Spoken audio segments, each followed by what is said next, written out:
My wife truly believes that I am just a humble and lowly worker who earns a small wage. She has no idea, not even the smallest hint, that I am actually the person who owns $4 billion worth of shares in her very own company. The white envelope slid across the shiny wooden table, just like a very sharp blade. No one even said my name when it finally stopped right in front of me. No one would look me in the eyes. The air in that room smelled like roasted lamb and expensive wine. But there was something else in the air, too. It was the heavy feeling of being looked down upon by people who thought they were better than me.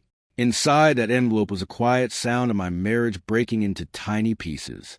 I did not open it right away, because I did not have to. I already knew exactly what it was the moment my brother-in-law let out a long breath. He sounded like he was being kind and showing me mercy, but his words were actually like poison. My wife sat there very stiffly, right beside me.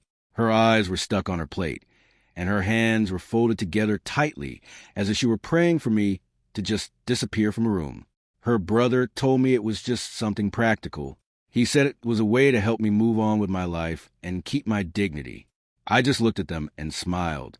It was a slow, polite, and very simple smile. They thought they were buying my silence with that paper. They had no idea that by giving me that envelope, they were actually confessing to every bad thing they had done behind my back. I used to believe with all my heart that love was built in very small and quiet moments. She used to rest her head on my shoulder when no one else was watching us. I remembered the way she used to defend me when her family made mean jokes about my simple job. They used to laugh at my modest dreams. I wore that simplicity like a suit of armor to protect myself. I wore plain clothes every day. I did not wear a fancy watch. I never told stories about big boardrooms or flying on private planes.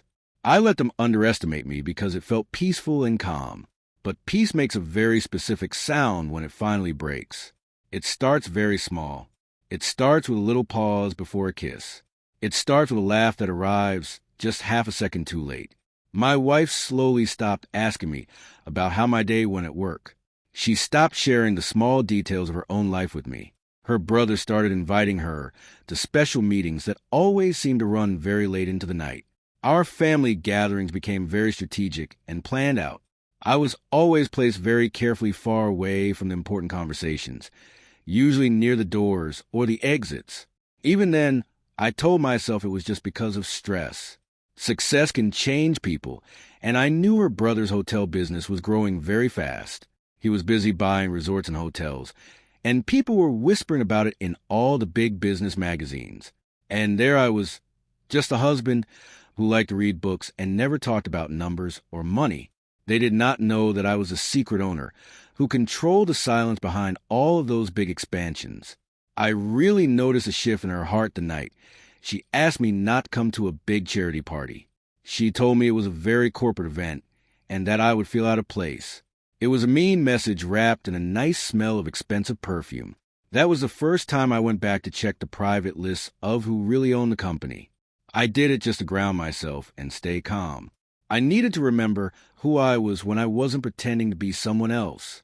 I had billions of dollars of influence hidden away in quiet bank accounts. It was patient and untouchable wealth. I closed the file and chose not to say anything to her yet. Suspicion does not arrive by screaming loudly. It starts as a tiny whisper in the back of your mind. My wife started practicing her conversations before she had them with me. Her brother stopped making jokes and started looking at me like he was evaluating a piece of property. Their mother looked at me like I was a sentence that was never finished. I became an inconvenience that they needed to solve. The envelope was their final solution to the problem of me. I finally opened it up when I was alone. It was a check. The number was big enough to be a huge insult, but small enough to show how arrogant they truly were. It was a typed-out agreement. There were no lawyers there because they were so confident I would sign it. Her brother told me to think of it as a gift of gratitude. He said I had been very supportive over the years. He said I was supportive like a nice piece of furniture in a room. I folded that paper up very carefully. My hands were perfectly steady. That is the thing about having real power. It does not tremble or shake. I stood up and smiled at them again. I thanked them for the dinner, and I kissed my wife on her cheek. She flinched and pulled away when I touched her. That told me everything I needed to know about our future. I did not sleep at all that night. Instead, I sat in the quiet and made a plan. Revenge is not about being angry or yelling. Being angry is messy and hard to control. Real revenge is like building a house from the ground up. I did not start a fight with them. I just watched them. I let them believe that the envelope and the money worked. I moved into a modest hotel in the downtown area of Chicago. The people working there did not even know my name. I watched the stocks move every day. I found internal emails they thought were private. I saw that their business decisions were getting very reckless. People always get too confident when they think they have already won the game. I made phone calls through many different layers so they could not find me. I started audits that looked like routine checks by the bank. I delayed their funding at very important moments. It was nothing loud or dramatic. It was just constant pressure. It was the kind of pressure that shows you exactly where the cracks are in a building. Then I asked for a big meeting with the board of directors. I was an anonymous investor with an emergency plan to save the business. They laughed at the idea at first. My brother-in-law laughed the loudest of all. The day of the meeting, the room was made of glass and steel, and a lot of anxiety.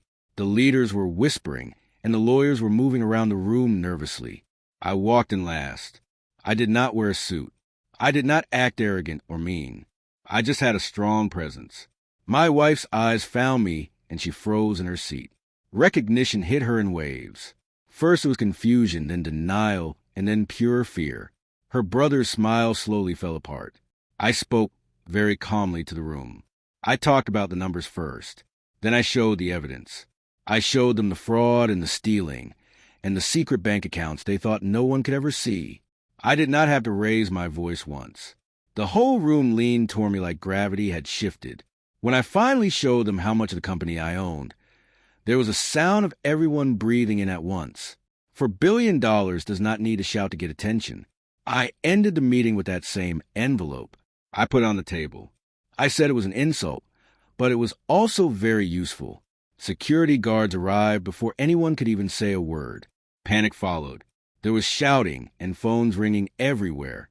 My brother-in-law tried to talk to me, but I did not listen. Being in control is not a loud thing. I walked out while their whole world fell apart around them. Afterward, things got much quieter in my life. People resigned, and news appeared that never mentioned my name. My wife tried to call me many times, but she eventually stopped. Some truths end conversations forever. I did not take joy in their ruin. That is a lie. The real satisfaction comes from making things right again. It is about fixing the balance that was messed up by betrayal. I kept all of my shares. I put new leaders in charge and made the company stable and safe again. Thousands of people kept their jobs because of that. Power does not have to be mean. Sometimes it is just being precise. Now, I do not feel anger. I just feel clarity.